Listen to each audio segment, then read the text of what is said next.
मुश्किल कुछ भी नहीं है दुनिया में, तू ज़रा हिम्मत तो कर। मुश्किल कुछ भी नहीं है दुनिया में, तू ज़रा हिम्मत तो कर।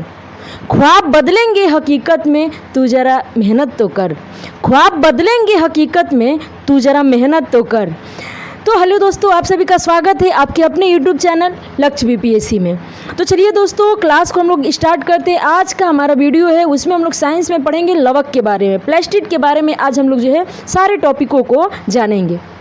देखिए दोस्तों, घबराना नहीं चाहिए। जो शुरुआत आप अगर कोई भी शुरुआत किया है कुछ भी चीज़ की, चाहे वो पढ़ाई हो या कोई और करियर का क्षेत्र हो, तो घबराना नहीं चाहिए, क्योंकि कर्म में सच्चाई होगी तो कर्म कहाँ निष्फल होगा। कर्म में सच्चाई होगी तो कर्म कहाँ निष्फल होगा। हर संकट का हल होगा वो आज नहीं तो कल होगा। तो हर समस्या का हल होगा आज नहीं तो कल होगा। तो घबराना नहीं चाहिए, धैर्य से हर चीज़ जो है पाया जा सकता है। तो चलिए इस पॉजिटिव सोच के साथ अपने क्लास को स्टार्ट करते हैं। तो चलिए दोस्तों, देखिए आप जो है ध्यान से बस इस वीडियो को सुनते जाइएगा, लिखने की भी ज़रूरत आपको नहीं पड़ेगी। हम गारंटी देते हैं कि आपको A to Z याद हो जाएगा क्लास में ही। बस आप ध्यानपूर्वक इस क्लास को शुरू से अंत तक देखिएगा। ज़्यादा लंबा नहीं रहता है, 10-15 मिनट में हम एक टॉपिक को ख़त्म कर देते हैं आसानी से और समझ भी लेते हैं। तो चलिए क्लास को स्टार्ट करते हैं। अगर क्लास अच्छा लगे, पसंद आए, कुछ सीखने को मिले तो लाइक शेयर सब्सक्राइब जरूर कीजिएगा, ताकि हमारा भी जो है मनोबल थोड़ा बढ़ते रहे। तो चलिए क्लास को स्टार्ट करते हैं। देखिए लवक के बारे में अगर बात करते हैं तो पहला पॉइंट ध्यान रखिएगा कि लवक एक ऐसा कोशिकांग है जो केवल पादप कोशिकाओं में पाया जाता है, जंतु कोशिकाओं में नहीं पाया जाता है। आगे हम बताएंगे कि क्यों। पहला पॉइंट आप दिमाग में रखिएगा कि लवक एक ऐसी कोशिकांग है जो केवल पादप कोशिकाओं में पाई जाती है, जंतु कोशिका में नहीं। तो पहले पॉइंट लवक के बारे में क्या जानेंगे हम लोग कि ये केवल पादप में पाया जाता है। केवल किस में पाया जाता है? केवल पादप कोशिका में। पादप कोशिका में ये केवल पाया जाएगा, जंतुओं में ये नहीं पाया जाता है। जंतु को कोशिकाओं में लवक नहीं होता है। देखिए ये जो है पादप कोशिकाओं में पेड़ पौधों की कोशिकाओं में जो कोशिका द्रव्य होते हैं, इसी में जो है कभी जो है तारेनुमा आकार का, तो गोलाकार, अंडाकार, ऐसे अपना जो है कोशिका द्रव्य में बिखरा रहता है। इसका आकार अनिश्चित होता है, कोई निश्चित आकार का ये नहीं होता है। ये अपने जो है कार्य के अनुसार इसका आकार ढल जाता है। कभी जो है लंबाकार हो जाता है, कभी गोलाकार, वृत्ताकार, अंडाकार, हर प्रकार का जो है इसकी संरचना होती है। तो ये बात जानिएगा कि इसकी कोई निश्चित आकार नहीं होता है, इसकी कोई निश्चित आकार नहीं होता है। ये कोशिका द्रव्य में ऐसे ही बिखरी रहती है अपने अलग अलग आकारों में। आई बात समझ में? अब हम लोग को जानना है कि जो लवक होते हैं, लवक ये कोशिका द्रव्य में ये 3 प्रकार के होते हैं। कितने प्रकार के होते हैं? 3 प्रकार के होते हैं। ध्यान से सुनिएगा। लवक जो होते हैं, ये लवक कितने प्रकार के होते हैं? 3 प्रकार के होते हैं। एक होता है वर्णी लवक। एक को हम लोग क्या कहते हैं? वर्णी लवक। क्या कहते हैं हम लोग? वर्णी लवक, जिसको हम लोग जो है एक और नाम है क्रोमोप्लास्ट। क्या कहते हैं इसे?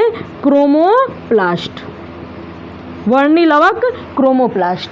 एक होता है अवर्णी लवक। इसको हम लोग कहते हैं ल्यूकोप्लास्ट। क्या कहते हैं? ल्यूकोप्लास्ट। इंग्लिश नाम भी याद रखना है, क्योंकि कई बार बायोलॉजी में ऐसे होते हैं कि ज़्यादा हिंदी से ज़्यादा इंग्लिश वर्ड ही यूज होते हैं, उस इंग्लिश को ही हिंदी में लिख दिया जाता है। तो ल्यूकोप्लास्ट भी कई बार पूछा हुआ है। वर्णी लवक, अवर्णी लवक, और एक होता है हरित लवक। क्या होते हैं? एक हरित लवक। इसको हम लोग कहते हैं इंग्लिश में, इसको कहते हैं क्लोरोप्लास्ट। क्या कहते हैं? क्लोरोप्लास्ट। आई बात समझ में? तो पहला पॉइंट कि लवक जो है वो केवल पादप कोशिकाओं में पाया जाता है। ये 3 प्रकार के होते हैं, वर्णी लवक, क्रोमोप्लास्ट, अवर्णी लवक, ल्यूकोप्लास्ट, और हरित लवक, क्लोरोप्लास्ट। ये 3 प्रकार के होते हैं। आई बात समझ में? अब ध्यान से समझिएगा कि इसका जो तीन प्रकार के होते हैं, इन तीनों की अपनी अपनी अलग विशेषता है। ये तीनों की अपनी अपनी अलग विशेषता है, और इन तीनों में सबसे खास हो जाता है हरित लवक। सबसे खास हो जाता है। आई बात समझ में? तो आइए हम जानते हैं कि वर्णी लवक कहाँ पाए जाते हैं, अवर्णी लवक कहाँ पाए जाते हैं, इसकी क्या विशेषता होती है, सबको बारीकी से समझेंगे।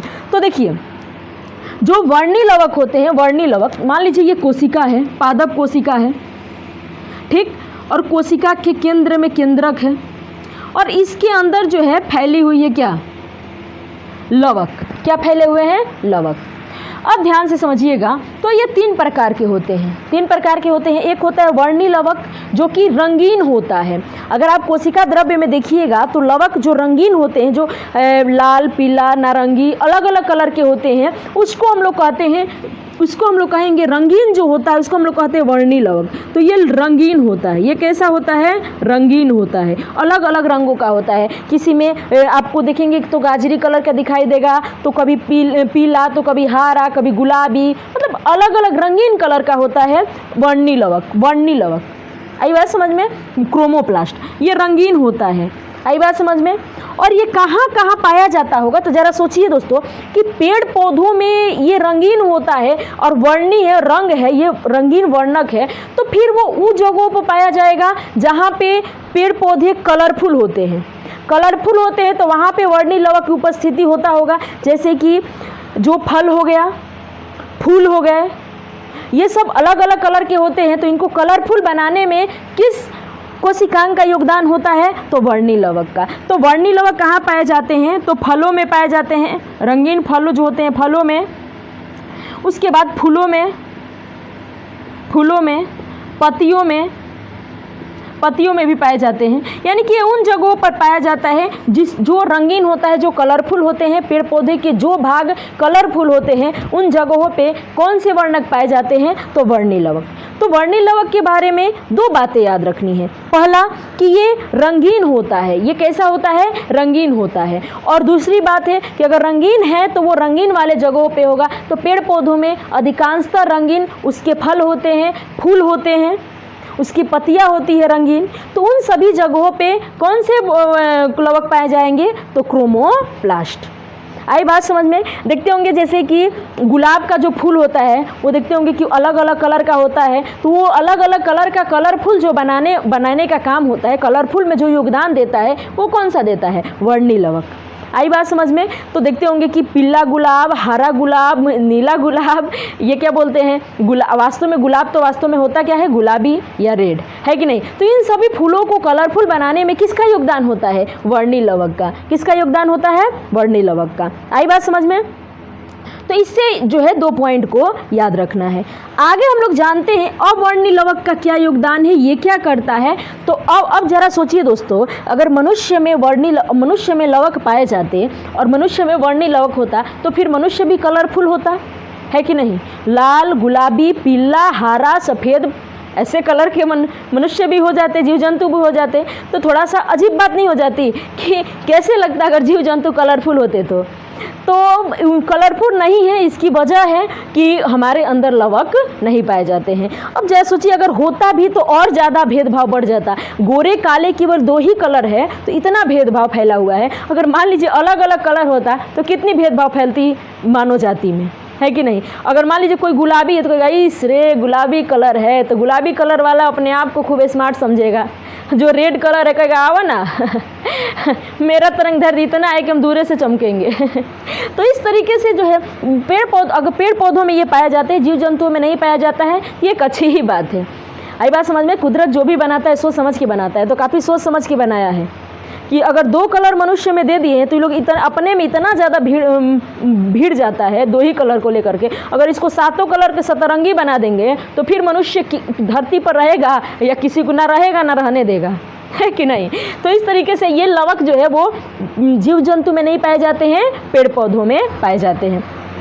आगे अगर हम लोग बात को समझते हैं तो अवर्णी लवक के बारे में जानते हैं। तो ये उन पेड़ पौधों के उन भागों में पाया जाता है, उन भागों की कोशिकाओं में ये पाया जाता है जो है वो भूमि के अंदर रहते हैं, सूर्य के प्रकाश से दूरी पर रहते हैं, सूर्य के प्रकाश से दूर रहते हैं। उन जगहों, उन अंगों की कोशिकाओं में जो है अवर्णी लवक अधिक पाया जाता है। जैसे पेड़ पौधों की जड़, भूमिगत तना, जो भूमि के अंदर पेड़ पौधों का तना वाला भाग होता है, जो जड़ होते हैं, उनमें जो है ये अवर्णी लवक पाया जाता है, ल्यूकोप्लास्ट पाया जाता है।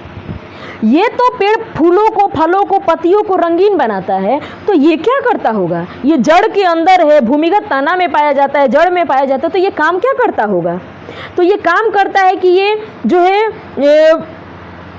पोषक तत्वों को, जैसे कि वसा को, कार्बोहाइड्रेट को, ये सब चीज़ों को जो है संचित करके रखता है। तो ये भोज्य पदार्थों को, जैसे कि कार्बोहाइड्रेट, वसा,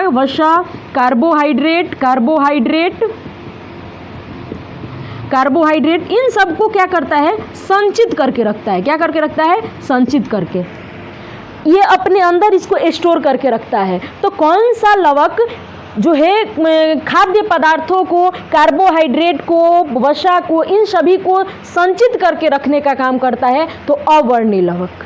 आई बात समझ में? तो देखिए, भले ही ये रंगीन नहीं है पर काम बहुत इंपॉर्टेंट कर रहा है। पेड़ पौधों में अगर ये संचित करके रखता है तो कोशिकाओं को भोजन, ऊर्जा आसानी से मिल जाती है। तो ये जो है भले ही रंगीन नहीं है बट काम तो सबसे ज़रूरी का कर रहा है कि नहीं? अगर देखिए, अगर मान लीजिए भोजन ही पेट में नहीं रहेगा तो आप गोरे हैं कि काले हैं, इससे क्या मतलब है? सबसे पहले तो आप सूख जाएंगे।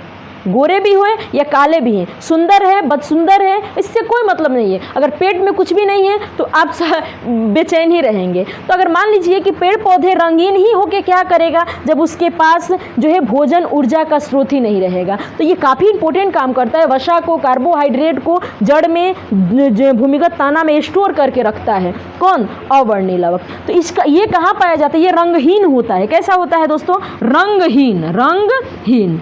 ये रंगीन होता है, ये रंगहीन होता है। इसमें कोई कलर नहीं होता है, सफ़ेद कलर का होता है, रंगहीन होता है, कलरफुल नहीं होता है। और इसका काम क्या है? तो ये खाद्य पदार्थों को, कार्बोहाइड्रेट को, वसा को स्टोर करके रखता है, संचित करके रखता है। ये कहाँ पाया जाता है? तो ये पाया जाता है जड़ों में, भूमिगत तनों में पाया जाता है। आई बात समझ में? तो इन दोनों के बारे में आई होप कि आप लोग को जो है जो भी ज़रूरी चीज़ें हैं समझ में आ गई होगी। आगे हम लोग बात करते हैं हरित लवक के बारे में, क्लोरोप्लास्ट के बारे में। तो ये बहुत ज़रूरी है। इन तीनों में सबसे ज़्यादा ज़रूरी ये है, क्योंकि ये बनाएगा खाना तो ही तो ये स्टोर करके रखेगा, और ये स्टोर करके रखेगा तो भाई साहब लेंगे, खूब ज़्यादा फल फूल का विकास होगा, तभी तो वो रंगहीन हो पाएंगे। तो इन तीनों में सबसे ज़्यादा इंपॉर्टेंट कौन सा हो जाता है? हरित लवक, क्लोरोप्लास्ट। तो इंपॉर्टेंट है, तो इंपॉर्टेंट तरीके से ही इसको पढ़ेंगे, क्योंकि सबसे ज़्यादा क्वेश्चन इसमें हरित लवक से ही टैकल करता है। तो इसके बारे में हम लोग ध्यान से समझते हैं। तो सबसे पहले हम इधर थोड़ा सा स्पेस ले लेते हैं ताकि समझाने में हमको आसानी पड़े। तो देखिए, जो हरित लवक होते हैं, हरित लवक ये दोहरी झिल्ली युक्त होती है।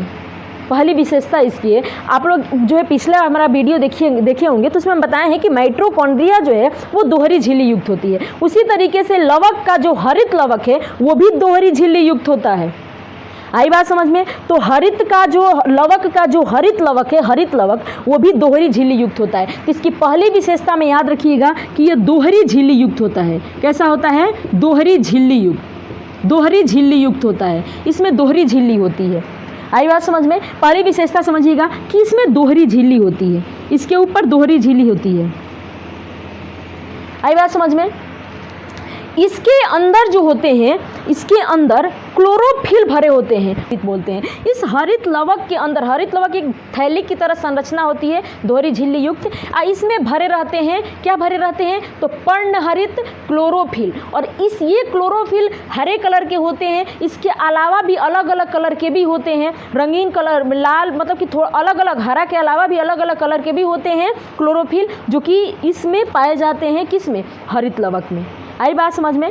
तो ध्यान रखिएगा कि इस हरित लवक की वजह से ही, इसी हरित लवक में क्लोरोफिल होता है, जो क्लोरोफिल सूर्य के प्रकाश को अवशोषित करने की शक्ति रखता है, तब जाके ये भोजन अपना, पेड़ पौधे अपना भोजन पत्तियों में बना पाते हैं। तो इस बात को याद रखिएगा कि हरित लवक जो होते हैं, हरित लवक में ही क्लोरोफिल पाया जाता है, पर्णहरित पाए जाते हैं, जो सूर्य के प्रकाश को अवशोषित करने में जो है सूर्य के प्रकाश को अवशोषित करने की क्षमता रखते हैं। तो ध्यान से समझिएगा कि पहली विशेषता की ये दोहरी झिल्ली युक्त होती है। इसके अंदर पतली पतली धागे की तरह झिल्लीनुमा, पतली पतली धागे की तरह झिल्लीनुमा संरचना पाई जाती है। पतली पतली धागे की तरह झिल्लीनुमा संरचना पाई जाती है, ऐसे ऐसे बिखरी रहती है। और इन झिल्लियों के बीच में, इन धागे के बीच में थैली की तरह संरचना पाई जाती है। थैली की तरह संरचना एक दूसरे के ऊपर सजी रहती है। ऐसे थैली की तरह संरचना एक दूसरे के ऊपर, जैसे ऐसे समझिएगा कि अगर आप मान लीजिए 10-20 सिक्के को एक दूसरे के ऊपर रख देंगे सिक्के को, ठीक वैसे ही ये गोलाकार संरचना होती है। गोलाकार संरचना जो एक दूसरे के ऊपर सजी होती है और ये जो है किससे जुड़ी रहती है, तो ये जो धागेनुमा संरचना है उससे जुड़ी रहती है। ध्यान से समझिएगा, सभी जो है इनके बीच बीच में ऐसे जो है गोलाकार संरचना पाई जाती है जो एक दूसरे के ऊपर जो है सजी रहती है। जैसे सिक्के सजे, सिक्के को एक दूसरे के ऊपर रख दीजिएगा, ठीक वैसे ही ये भी एक दूसरे के ऊपर सजे रहते हैं। तो देखिए, और ये जो बीच में जो खाली स्थान है जो भरे रहते हैं, इसको हम लोग कहते हैं एस्ट्रोमा। क्या कहते हैं? एस्ट्रोमा। क्या पाया जाता है? एस्ट्रोमा। इसको क्या कहते हैं हम लोग? एस्ट्रोमा। एस्ट्रोमा। और ये जो आपको पतली धागे जैसी संरचना दिखाई देती है, पतली धागे जैसी संरचना, इसको हम लोग कहते हैं एस्ट्रोमा लैमेली। क्या कहते हैं? एस्ट्रोमा लैमेली। क्या बोलते हैं इसे? एस्ट्रोमा लैमेली या एस्ट्रोमा पट्टिका। एस्ट्रोमा लैमेली या एस्ट्रोमा पट्टिका, ये जो पतली पतली धागे की तरह संरचना इसमें बिखरी रहती है, इसको हम लोग कहते हैं एस्ट्रोमा लैमेली। और इसी एस्ट्रोमा लैमेली से जुड़ी रहती है जो है थैली की तरह एक वृत्ताकार संरचना होती है जो एक दूसरे के ऊपर बहुत सारी संख्याओं में सजी होती है। प्रत्येक गोलाकार संरचना को कहते हैं थैलेक्वाइटा। क्या कहते हैं? थैलेक्वाइटा। क्या कहते हैं इसे? थैलेक्वाइटा। प्रत्येक गोलाकार जो संरचना होती है, जैसे मान लीजिए 10 सिक्के हम लोग लिए, एक दूसरे के ऊपर ऐसे सजा दिए, तो एक सिक्के को हम लोग जो है क्या बोल देंगे? थैलेक्वाइटा। उसी तरीके से गोलाकार वृत्ताकार संरचना होती है, थैली की तरह वृत्ताकार संरचना होती है, एक दूसरे के ऊपर सजी होती है, तो एक थैलीनुमा संरचना को थैलेक्वाइटा बोलते हैं। और थैलेक्वाइटा के जो समूह पूरा हो गया, इसको हम लोग ग्रेनम बोल देंगे। क्या बोल देंगे? ग्रेनम। क्या बोल देंगे? ग्रेनम। यानी कि एक जो थैलीनुमा संरचना होती है उसको हम लोग कहते हैं थैलेक्वाइटा, और थैलेक्वाइटा के समूह को हम लोग क्या कह देते हैं? ग्रेनम। आई बात समझ में? तो ध्यान रखिएगा कि हरित लवक के आंतरिक संरचना के बारे में जानना है कि हरित लवक के दोहरी झिल्ली युक्त होती है, अंदर की तरफ एक छिद्रनुमा गुहा पाया जाता है। छिद्रनुमा गुहा होते हैं जिसे एस्ट्रोमा बोलते हैं। क्या बोलते हैं इसे? एस्ट्रोमा। और इसी जो है एस्ट्रोमा में पतली पतली धागे की तरह संरचना बिखरी रहती है जिसे एस्ट्रोमा लैमेली बोलते हैं। क्या बोलते हैं? एस्ट्रोमा लैमेली। और इसी एस्ट्रोमा लैमेली से एक वृत्ताकार थैली की तरह संरचना जुड़ी रहती है और एक दूसरे के ऊपर ये सजी रहती है। तो इसको हम लोग प्रत्येक थैलीनुमा संरचना को थैलेक्वाइटा बोलते हैं और इस थैलेक्वाइटा के समूह को ग्रेनम बोलते हैं। और लगभग एक हरित लवक में 40 से 60 ग्रेनम पाए जाते हैं। और जरा सोचिए, 40 से 60 ग्रेनम, एक ग्रेनम में लगभग 10 से 15 थैलेक्वाइटा सजी रहती है। तो इस तरीके से थैलेक्वाइटा की संख्या आप गिनती कर सकते हैं। यानी कि प्रत्येक हरित लवक में लगभग 40 से 60 ग्रेनम पाए जाते हैं। आई बात समझ में? और ग्रेनम क्या होते हैं? तो थैलेक्वाइटा के समूह, सिक्के मान लीजिए सिक्के सजा सिक्के के समूह, उसी तरीके से थैलेक्वाइटा के समूह को हम लोग क्या कह देते हैं? ग्रेनम। अब ध्यान से सुनिएगा, इसी थैलेक्वाइटा में अब हम एक थैलेक्वाइटा को बाहर निकाल रहे हैं, तो इसी थैलेक्वाइटा में क्लोरोफिल जैसे वर्णक पाए जाते हैं। इसी थैलेक्वाइटा में क्लोरोफिल जैसे वर्णक भरे रहते हैं इसी थैलेक्वाइटा में, और यहीं पे प्रकाश संश्लेषण की प्रक्रिया होती है। आई बात समझ में? तो इसी थैलेक्वाइटा में क्लोरोफिल भरा रहता है। क्लोरोफिल के अलावा जो सूर्य की प्रकाश को अवशोषित करने की क्षमता रखता है, और जब ऊर्जा मिलेगी तभी तो खाना बनेगा। मान लीजिए हमारे घर में सिलेंडर ही नहीं रहा, ऊर्जा का कोई साधन ही नहीं है, तो खाना कैसे बनेगा? तो वैसे ही पेड़ पौधों में भी ऊर्जा होना चाहिए, एनर्जी का कोई साधन होना चाहिए, तो वो सूर्य के प्रकाश है। तो सूर्य के प्रकाश को पौधों में ऑब्जर्व करके कौन लाएगा? तो ये क्लोरोफिल लाता है, और यही क्लोरोफिल पाया जाता है थैलेक्वाइटा नामक थैली में, और यहीं पर प्रकाश संश्लेषण की प्रक्रिया संभव होती है। क्लोरोफिल के अलावा यहाँ पे अलग अलग वर्णक भी पाए जाते हैं, जैसे कैरोटीन वर्णक भी पाए जाते हैं। कैरोटीन वर्णक, इसी कैरोटीन वर्णक के कारण पत्तियों का पीला रंग हो जाता है। तो पूछता है कि पत्तियों के पीला रंग की वजह कौन सा वर्णक होता है? तो कैरोटीन वर्णक। आई बात समझ में? कैरोटीन वर्णक। तो इसको भी आप लोग को ध्यान में रखना है। तो इस हरित लवक की संरचना को आप लोग को दिमाग में रखना है। इसी थैलेक्वाइटा में क्या पाया जाता है? पर्णहरित। क्या पाया जाता है? पर्णहरित। पर्णहरित जिसको हम लोग कहते हैं क्लोरोफिल। क्या कहते हैं? क्लोरोफिल। क्लोरोफिल। आई बात समझ में? तो आप लोग को ध्यान देना है कि ये पर्णहरित जो है क्लोरोफिल किस में पाया जाता है? थैलेकोइटा में। तो ये जो है पत्तियों में ये काम क्या करते हैं? तो यहीं पे जो है क्या बोलते हैं, पौधों में भोजन बनता है, प्रकाश संश्लेषण की प्रक्रिया संभव होती है। आई बात समझ में? तो हरित लवक काफ़ी इंपॉर्टेंट है पेड़ पौधों के लिए। तो इस तरीके से जो है हमने लवक के बारे में कुछ इंपॉर्टेंट बातों को हम लोगों ने डिस्कस कर लिया है। में क्लोरोफिल होता है, यहाँ पे प्रकाश संश्लेषण होता है, यहाँ पे ऊर्जा भोजन बनता है, इसीलिए इसको हम लोग कहते हैं कोशिका का रसोई घर। तो हरित लवक को हम लोग क्या कहते हैं? क्लोरोप्लास्ट को कोशिका का रसोई घर, कोशिका का रसोई घर, रसोई घर। तो जहाँ पे खाना बनेगा वो रसोई घर होगा। तो कोशिकाओं में हरित लवक के अंदर थैलेकोइटा में क्लोरोफिल में होने की वजह से वहाँ पे प्रकाश संश्लेषण होगा तो ऊर्जा बनेगी। तो जहाँ पे खाना बन रहा है, जहाँ पे ऊर्जा बन रहा है, वो कोशिका का क्या कहलाता है? रसोई घर। तो क्लोरोप्लास्ट को हम लोग क्या कहते हैं? कोशिका का रसोई घर। और ध्यान से देखिएगा दोस्तों, तो क्लोरोफिल में मैग्नीशियम धातु पाई जाती है। क्लोरोफिल में कौन सी धातु पाई जाती है? मैग्नीशियम धातु। ये क्वेश्चन कई बार पूछा हुआ है कि क्लोरोफिल में कौन सी धातु पाई जाती है? मैग्नीशियम धातु। जैसे हमारे हीमोग्लोबिन में आयरन धातु पाया जाता है, उसी तरीके से पेड़ पौधों के क्लोरोफिल में मैग्नीशियम धातु पाया जाता है। कौन सा धातु पाया जाता है? मैग्नीशियम धातु। आई बात समझ में? तो कुछ इंपॉर्टेंट बातें थी जिसको हम लोगों ने इस क्लास में जो है पूरी तरीके से डिस्कस कर लिया है। तो आई होप कि आप लोग को ये क्लास पसंद आया होगा, समझ में आया होगा। दोस्तों एक बार फिर से इसको रिवाइज कर लेते हैं, रिकॉल कर लेते हैं। तो देखिए लवक के बारे में हम लोगों ने क्या पढ़ा कि लवक जो होते हैं वो केवल पादप कोशिकाओं में पाए जाते हैं, जीव जंतुओं में नहीं पाए जाते हैं। ये 3 प्रकार के होते हैं, वर्णी लवक, अवर्णी लवक, हरित लवक। वर्णी लवक जो है वो रंगीन होते हैं, ये फूल को फल को जो है कलरफुल बनाने में मदद करते हैं, ये फूल फलों में पाए जाते हैं। अवर्णी लवक जो होते हैं ल्यूकोप्लास्ट, ये रंगहीन होते हैं, ये भूमिगत जड़ों में, भूमिगत तनों में पाए जाते हैं और इसका काम होता है वसा का, भोज्य खाद्य पदार्थों का, कार्बोहाइड्रेटों को संश्लेषित करके संचित करके रखना, स्टोर करके रखना। हरित लवक काफ़ी इंपॉर्टेंट होता है क्लोरोप्लास्ट को कि इसमें पाए जाते हैं क्लोरोफिल, और इस क्लोरोफिल होने की वजह से इसमें भोजन बनता है और भोजन बनता है पेड़ पौधों में, इसीलिए इसको हम लोग कहते हैं कोशिका का रसोई घर।